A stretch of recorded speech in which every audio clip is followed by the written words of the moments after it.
మనము ఎప్పుడైనా రైల్వే స్టేషన్కి వెళ్ళినా లేదా మన ఇంటి దగ్గర్నుంచే ఒక ట్రైన్ పెద్ద శబ్దంతో వెళ్తున్నా ఒక్క క్షణం ఆ పట్టాల కిందకు చూడండి. మనకెప్పుడూ ఒకే దృశ్యం కనిపిస్తుంది, అదే రాళ్ళు. లక్షలాది గరుకైన బూడిద రంగు రాళ్ళు వేల కిలోమీటర్ల వరకు పరచుకొని ఉంటాయి. కాని అస్సలు ఎందుకిలా? ఎప్పుడైనా ఆలోచించారా? మన ఈ అత్యాధునిక సూపర్ఫాస్ట్ రైళ్లని చూడ్డానికి పాతకాలం నాటి రాళ్లకుప్పం మీద ఎందుకు నడిపిస్తున్నాం? చక్కగా ఒక కాంక్రీట్ రోడ్లాగా వేసి దానిమీద పట్టాలు బిగించవచ్చు కదా, చాలా ఈజీ కదా. అయితే దీనికి సమాధానం కేవలం డబ్బు ఆదా చేయడం మాత్రమే కాదు. ఇది ఒక అద్భుతమైన ఇంజనీరింగ్ టెక్నిక్, రైలుని భూమిలోకి కుంగిపోకుండా కాపాడే ఒక తెలివైన ఆలోచన. అంతేకాదు, దీని వెనక ఒక ఊహించని కథ కూడా ఉంది. అది ఆధునిక రైల్వేలని పాతకాలం నాటి ఓడలతో కలుపుతుంది. సరే పదండి, ఈ రహస్యమేంటో తెలుసుకుందాం.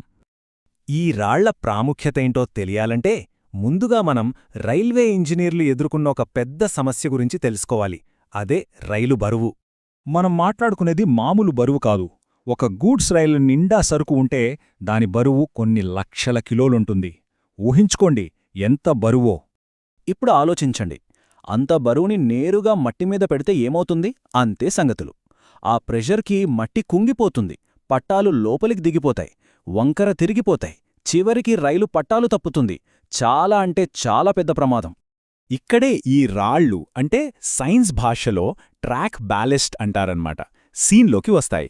వినడానికే విచిత్రంగా ఉన్నా ఇవి రైలుకి ఒక తేలియాడే ఫౌండేషన్లా పనిచేస్తాయి. రైలు ట్రాక్ని ఒక లేయర్ కేక్లాగా ఊహించుకుందాం. పైన మనం చూసే ఉక్కు పట్టాలు, వాటి కింద స్లీపర్స్ అనే అడ్డంగా ఉండే చెక్క లేదా కాంక్రీట్ దిమ్మెలు, ఆ స్లీపర్స్ కింద ఈ రాళ్ల పొర, అదే బ్యాలెస్ట్. ఈ బ్యాలెస్ట్ చేసే అతి ముఖ్యమైన పనేంటంటే ఒక కుషన్లా ఉండి ఆ లక్షల కిలోల బరువుని పెద్ద ఏరియాలో సమానంగా పంచుతుంది. ఇక్కడ ఒక చాలా ఇంట్రెస్టింగ్ విషయమేంటంటే ఆ పట్టాలని భూమికి బోల్టులతో బిగించరన్నమాట.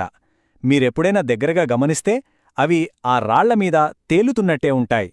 కేవలం వాటి బరువు, రాళ్ల మధ్య ఉండే ఘర్షణ వల్లే అవి కదలకుండా ఉంటాయి. దీనివల్లే ట్రైన్ వెళ్తున్నప్పుడు వచ్చే భయంకరమైన వైబ్రేషన్స్ను తట్టుకుని పట్టాలు విరిగిపోకుండా ఉంటాయి. సరే, రాళ్ళు బరువుని మోస్తాయి, అంతా బానే ఉంది. కానీ ఈ రకమైన గరుకురాళ్లే ఎందుకు? నున్నటి గులకరాళ్లు వాడొచ్చు కదా. ఇప్పుడు చూద్దాం. ఆ రాళ్ల ఆకారంలోనే అసలు మ్యాటర్ అంతా ఉంది. మీరు ఎప్పుడైనా ట్రాక్ మీదున్న ఒక రాయిని చేతిలోకి తీసుకుంటే అది గుచ్చుకుంటుంది. ఎందుకంటే అవన్నీ పదునైన అంచులతో రకరకాల యాంగిల్స్తో ఉంటాయి. ఒకవేళ నున్నటి గుండ్రని గులగరాళ్లు వాడారనుకోండి, అవి గోళీల్లా ఒకదానిమీద ఒకటి జారిపోతాయి. రైలు వెళ్ళినప్పుడొచ్చే వైబ్రేషన్కి అవి పక్కకి జరిగిపోయి ట్రాక్ కదిలిపోతుంది. కానీ ఈ గరుకురాళ్లు అలా కాదు.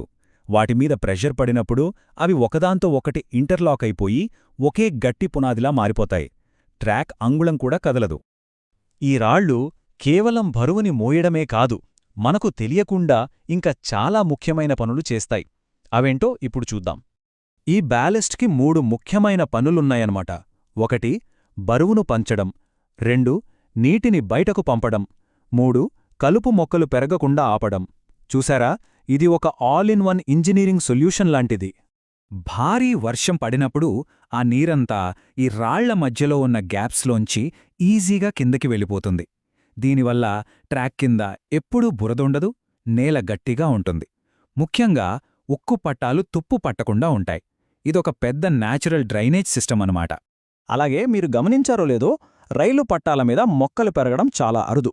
కారణం ఈ రాళ్లే. వాటి పదునైన అంచుల మధ్యలో మొక్కలు వేర్లు పెరగడం చాలా అంటే చాలా కష్టం. ఒకవేళ మొక్కలు పెరిగితే వాటి వేర్లు ట్రాకు పునాదిని బలహీనపరుస్తాయి. సో ఇది ఒక న్యాచురల్ వీడ్ కిల్లర్లా కూడా పనిచేస్తుంది. సరే, మనం ముగించే ముందు ఒక చివరి చాలా ఆశ్చర్యకరమైన విషయం.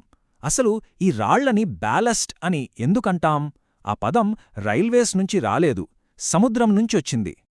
చాలా ఏళ్ల క్రితం సరుకు లేకుండా ఖాళీగా వెళ్తున్న ఓడలు సముద్రంలో స్థిరంగా ఉండేవి కావు. గాలికి, అలలకి సులభంగా పడిపోయేవి. అందుకే ఓడల్ని బరువుగా, స్థిరంగా ఉంచడం కోసం వాటి అడుగున పెద్ద పెద్ద రాళ్లను నింపేవాళ్లు. ఆ బరువునే బ్యాలస్ట్ అనేవాళ్లు. ఓడలు పోర్టుకి చేరుకున్నాక సరుకు ఎక్కించుకోడానికి ఆ రాళ్లను ఒడ్డున పడేసేవాళ్లు. అలా ఏళ్ల తరబడి పోర్టుల్లో ఈ రాళ్లగుట్టలు పేరుకుపోయాయి. ఇక మన తొలి రైల్వే ఇంజనీర్లు ట్రాక్స్ వేస్తున్నప్పుడు వాటిని స్థిరంగా ఉంచడానికి చౌకగా, బరువుగా ఉండే మెటీరియల్ కోసం వెతుకుతుంటే ఈ రాళ్లగుట్టలు కనిపించాయి. అంతే, ఓడల బ్యాలస్ని తెచ్చి రైల్వే ట్రాక్స్కి వాడారు. ఆ పేరే ఇప్పటికీ కంటిన్యూ అవుతోంది. కాబట్టి నెక్స్ట్ టైం మీరు ఆ బూడిద రంగు రాళ్లను చూసినప్పుడు అవి కేవలం రాళ్లు కావని గుర్తుపెట్టుకోండి. అవి బరువును మోసే, నీటిని బయటకు పంపే, కలుపు మొక్కల్ని ఆపే ఒక ఇంజనీరింగ్ అద్భుతం. దాదాపు 200 ఏళ్లుగా మన ప్రపంచాన్ని ముందుకు నడిపిస్తున్న సైలెంట్ హీరోస్ అవి. ఈ విశ్లేషణ మీకు నచ్చిందనుకుంటున్నాను. రైల్వే రాళ్ల వెనుక ఉన్న ఇలాంటి మరిన్ని ఆసక్తికరమైన విషయాల కోసం తప్పకుండా లైక్ చేసి సబ్స్క్రైబ్ చేసుకోండి.